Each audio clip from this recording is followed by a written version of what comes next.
Good morning dear student, most welcome in bio class. और जैसा कि बच्चों आपको पता है कि अपना जो टॉपिक चल रहा है वो ट्रांसपायरेशन चल रहा है। ठीक है, इजी टॉपिक है, महत्वपूर्ण टॉपिक है। इसमें अपने ट्रांसपायरेशन डेफिनेशन के बारे में बात की, टाइप ऑफ ट्रांसपायरेशन के बारे में बात की, and type of leaves on the basis of the stomata present, and after it we discuss about the structure of the stomata, and now we are going to study about the mechanism of stomatal movement। ठीक है, mechanism of stomatal movement. तो उसमें बच्चों जैसे बात करें तो अपने जो बात चल रही थी कि मैकेनिज्म ऑफ स्टोमेटल मूवमेंट की बात कर रहे हैं अपन यहाँ पर। किसकी? Mechanism of stomatal movement. ठीक है, स्टोमेटल मूवमेंट की बात करें, मैकेनिज्म ऑफ स्टोमेटल मूवमेंट की बात कर रहे हैं। तो इसके अंदर अपन ने जो डिस्कस किया था बच्चों आपको पता होगा, इसके अंदर अपन ने जो तीन जो हाइपोथेसिस थी वो डिस्कस की थी। कौन कौन सी थी? फर्स्ट थी वो थी आप starch sugar hypothesis propose by JD Sayre, and second hypothesis Steward hypothesis propose by Steward and extend the hypothesis of the JD Sayre. और उसके बाद जो बहुत ही महत्वपूर्ण, जैसे मैंने प्रीवियस कक्षा के अंदर भी थोड़ा सा इसके बारे में डिस्कस किया था, लेकिन पूरा डिस्कस नहीं कर पाए समय अभाव की वजह से, है ना। लिमिटेड जो अपने पास समय था उसमें अपन डिस्कस नहीं कर पाए। लेकिन अभी जो मैं बात कर रहा हूँ वो बात कर रहा हूँ आपकी इसकी active potassium ion transport theory, जो मोस्ट एक्सपेक्टेड जो हाइपोथेसिस थी या थ्योरी थी। ठीक है, इसके बारे में वापस पूछ कंप्लीट डिटेल उसमें अपने लास्ट जो वीडियो लेक्चर था उसमें नहीं कर पाए थे। इसमें आज कंप्लीट इसके बारे में डिस्कस करेंगे। और मैंने क्या बताया था बच्चों, ये बहुत ही इंपॉर्टेंट है क्योंकि मोस्ट एक्सपेक्टेड जो थ्योरी है वो ये थ्योरी है, इसलिए बहुत ही महत्वपूर्ण है और बहुत ही इंपॉर्टेंट है इसलिए। ठीक है, तो इसमें बात करते हैं बच्चों active potassium ion transport theory.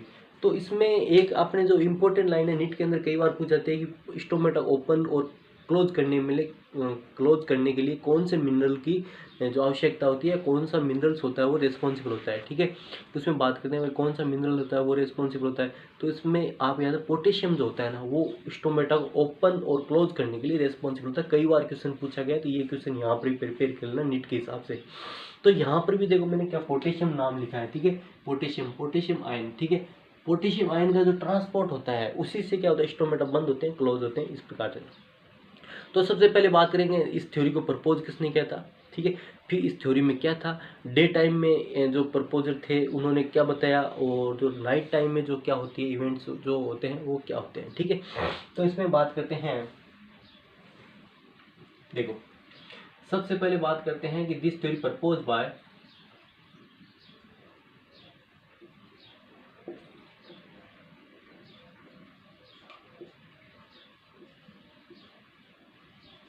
This theory. ठीक है, और बात करते हैं कि this theory was propose by Imamura two Japanese scientist, by Japanese, आपकी बुक में नहीं लिखा होगा लेकिन मैं लिख देता हूँ, जापानी साइंटिस्ट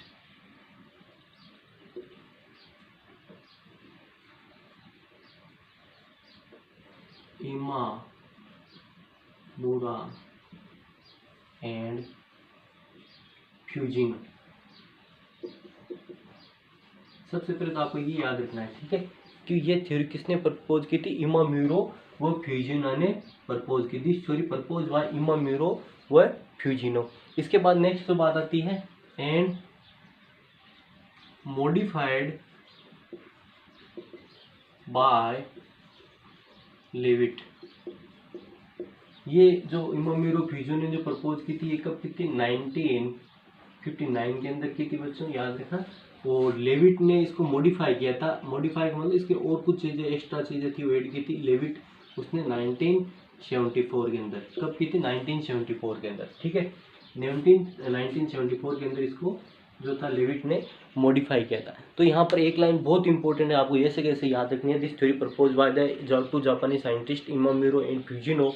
ठीक है, and after it is modified by the Levitt in 1974। According to this theory, अपन पहले डे टाइम की बात करेंगे फिर नाइट की बात करेंगे, अच्छे समझेंगे। टू दिस थ्योरी, देखो मैं एक डायग्राम से बना के या डायग्राम के अंदर फ्लो चार्ट बनाऊंगा ताकि आपको समझ जाए होती क्या है कि ये सारी की सारी जो क्रिया होगी वो गार्ड सेल्स के अंदर होती है, ठीक है। तो अपन गार्ड सेल्स ही बनाएंगे इसमें, ठीक है। अकॉर्डिंग टू दिस थ्योरी,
ठीक है, गार्ड सेल्स बनाइए आपने। और आपको पता है इनर वॉल जो होती है वो थिक होती है, और गार्ड सेल्स की बात करें तो इनर वॉल होती है वो क्या होती है, थिक होती है, आउटर वॉल होती है वो थिन होती है, ठीक है। इसके अंदर ही सारा का सारा फ्लो चार्ट बनाएंगे ताकि आपको पता चल जाएगा होता क्या है इसके अंदर, ठीक है। इस प्रकार से, और ये अपने जो होगी ये सब्सिडरी सेल्स है,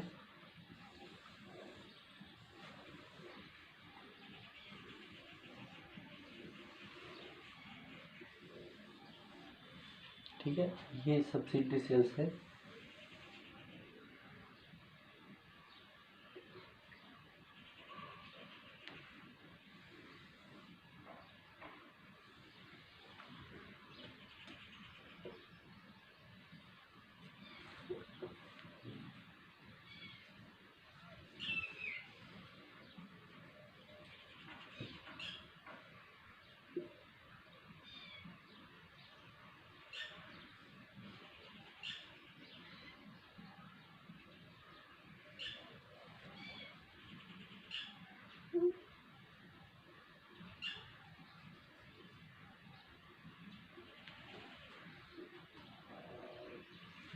अब देखो क्या होता है कि अभी मैंने जो कंडीशन बनाई है बच्चों, स्टोमेटा ओपन ही है, ठीक है, स्टोमेटा ओपन ही है। तो इसमें कंडीशन बनाई, देखो कि सबसे पहले अपन बात करेंगे कि डे टाइम में क्या होता है। मैंने यहाँ क्या लिखा है, सबसे पहले डे टाइम की बात करता हूँ मैं, ड्यूरिंग द डे टाइम, ठीक है। डे टाइम के अंदर क्या होता है कि स्टोमेटा कैसे ओपन होते हैं।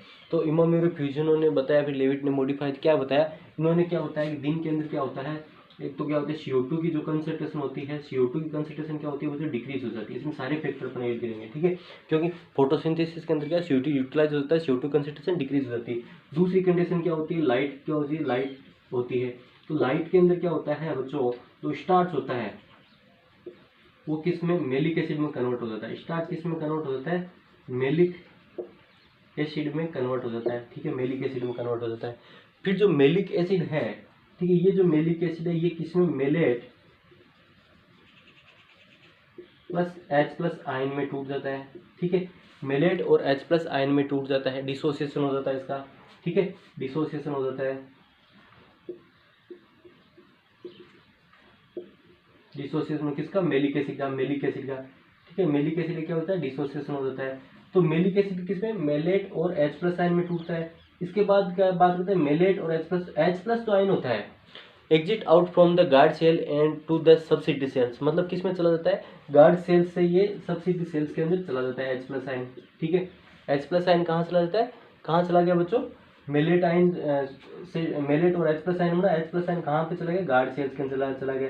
इसके रिप्लेस में क्या होता है कि जो पोटेशियम आयन होता है वो क्या होता है, सब्सिडी सेल्स से गार्ड सेल्स के अंदर आ जाता है, कहाँ जाता है, गार्ड सेल्स के अंदर आता है पोटेशियम आयन। और अब ये किसके, मेलेट से रिएक्ट करता है, ठीक है। अब ये मेलेट से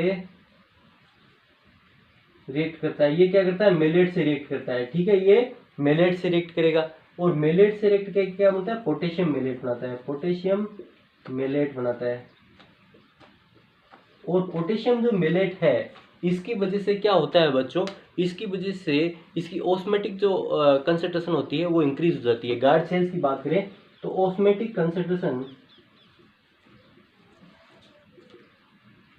जो कंसंट्रेशन है वो इंक्रीज होगी। मैंने ऐसे लिखा है, ठीक है, ऑस्मेटिक कंसंट्रेशन ये शॉर्ट में लिखा है, ठीक है। तो ऑस्मेटिक जो कंसंट्रेशन है वो क्या होगी, इंक्रीज होगी, किसकी, गार्ड सेल, क्योंकि मैंने गार्ड सेल की बना रहा हूँ, ये सारी कहानी कहाँ है, गार्ड सेल के अंदर ही होती है।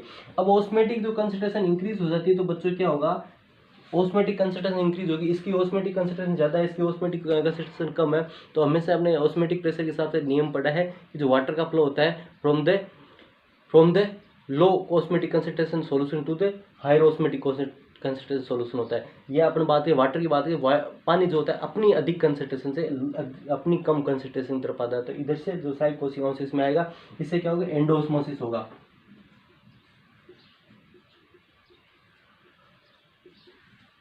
इससे क्या होगा, एंडोस्मोसिस होगा।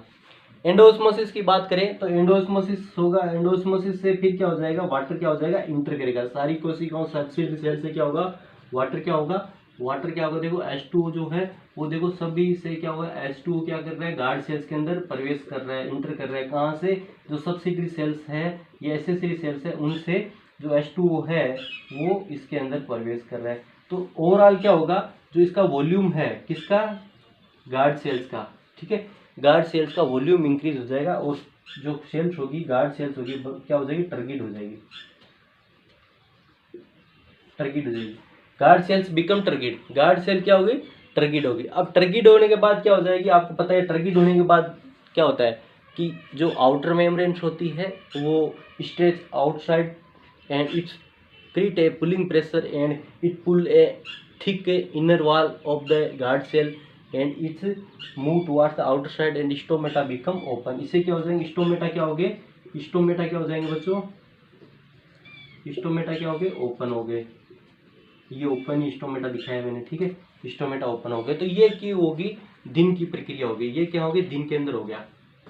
ये सारा का सारा काम कब हो गया, दिन के अंदर हो गया। ये सारा का सारा काम बच्चों कब हुआ, दिन के अंदर हुआ है।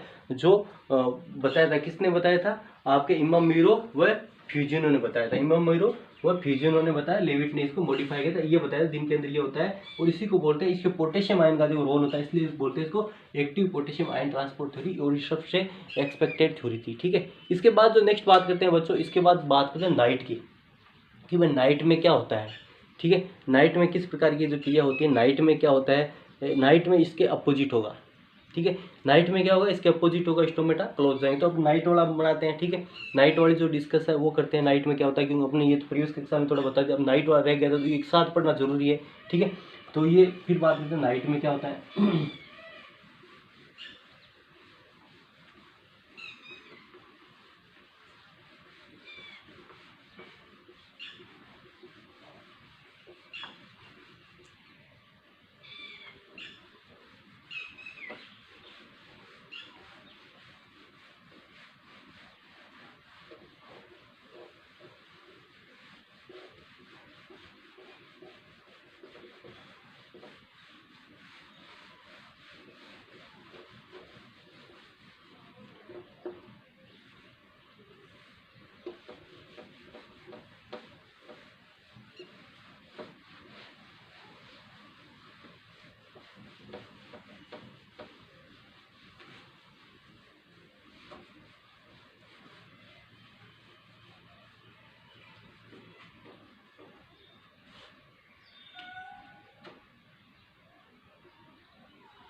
अब बात करते हैं नाइट में।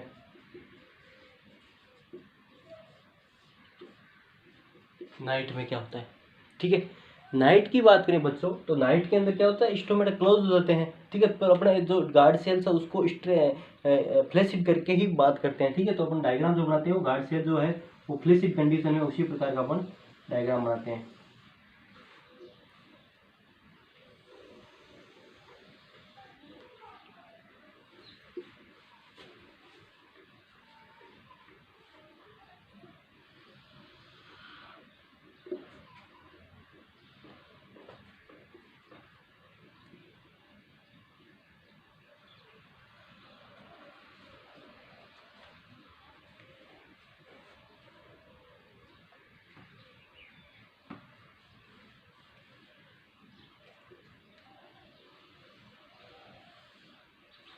ये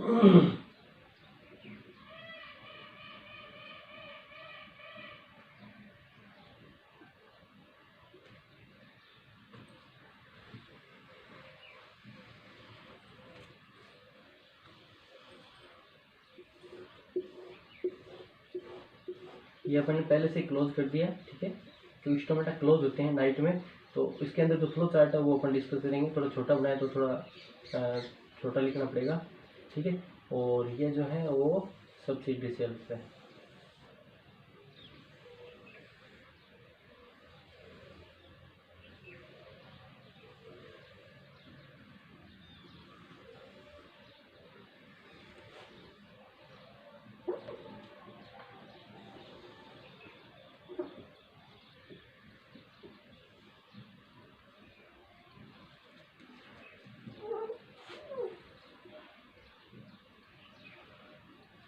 ठीक है,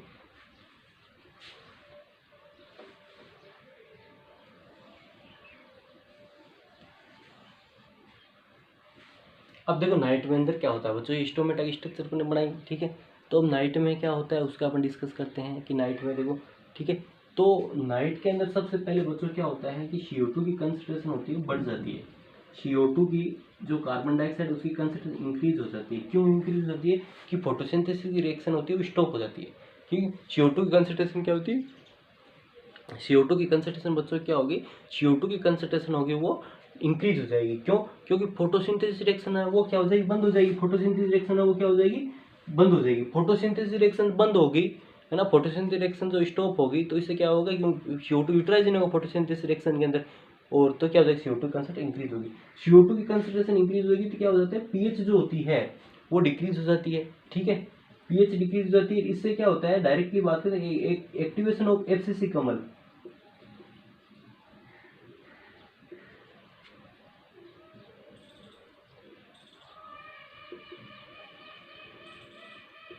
जो एब्सिसिक एसिड है उसका एक्टिवेशन हो जाता है, ठीक है।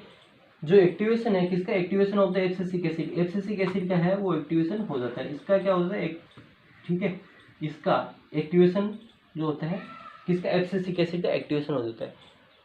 एब्सिसिक एसिड का एक्टिवेशन होता है तो बच्चों क्या होगा कि जो पोटेशियम में मेलेट, वापस पोटेशियम जो मेलेट है वो मेलेट और पोटेशियम के अंदर टूट जाता है।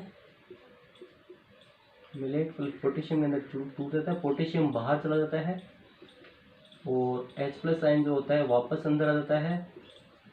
और किससे रिएक्ट करेगा ये, मेलेट से H+ रिएक्शन करके वापस क्या बनेगा, मेलिक एसिड बनेगा। वापस स्टार्च, मेलिक एसिड है, मेलिक एसिड बना लिया, और मेलिक एसिड है वो किस में कन्वर्ट हो जाएगा बच्चों, मेलिक एसिड है वो वापस किस में, स्टार्च के अंदर कन्वर्ट हो जाएगा। किसके अंदर, स्टार्च के अंदर। और स्टार्च है बच्चों उसकी क्या होती है आपको पता है कि सोलबिलिटी होती है वो कम होती है, ठीक है। स्टार्च है, स्टार्च की क्या होती है, सोलबिलिटी जो होती है वो क्या होती है, कम होती है। स्टार्च की जो सोलबिलिटी होती है वो कम होती है। तो स्टार्च की सोलबिलिटी कम होती है, इसकी वजह से क्या हो जाएगा कि जो ऑस्मेटिक जो प्रेशर था, ठीक है, ऑस्मेटिक कंसंट्रेशन थी वो डिक्रीज हो जाएगी। गार्ड सेल की जो ऑस्मेटिक कंसंट्रेशन है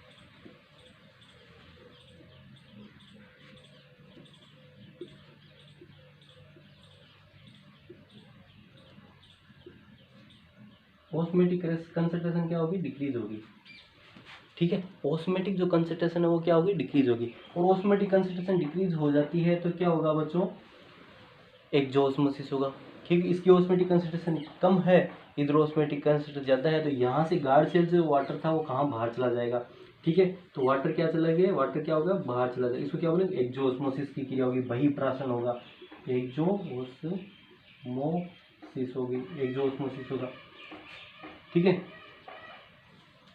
एक्जोस्मोसिस में क्या हो जाएगा, H2O जो होगा बच्चों कहाँ, बाहर चला जाएगा। कहाँ से, इन गार्ड कोशिकाओं से, साइक जो कोशिकाएं होती है, सब्सिडरी सेल्स होती है, उनके अंदर H2O चला जाता है। ये H2O चला गया, ये H2O चला गया, ठीक है, ये H2O चला गया। अब क्या हो गया, ये जो ऑस्मोसिस हुआ और वाटर बाहर चला गया तो कोशिका होगी वो पिचक जाएगी, क्या हो जाएगी, फ्लैसिड हो जाएगी। सेल बिकम क्या हो जाएगी, फ्लैसिड हो जाएगी, सेल क्या हो जाएगी, फ्लैसिड होगी।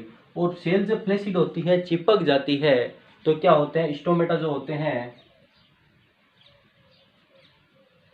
स्टोमेटा क्या होते हैं, स्टोमेटा क्या होते हैं, क्लोज्ड हो जाते हैं। क्लोज किस प्रकार के, जैसे अपने यहाँ पे दिखा रखा है, देखो अपने क्लोज स्टोमेटा दिखाए हैं कि दोनों जो आंतरिक जो मेम्ब्रेन होती है वो सट जाती है आपस में, और स्टोमेटा क्लोज होते हैं, वाटर लॉस होता है वो अब जो होगा वो कम हो जाएगा। ये कब होता है, ड्यूरिंग द नाइट टाइम होता है। तो स्टोमेटा क्लोज हो गए, ठीक है।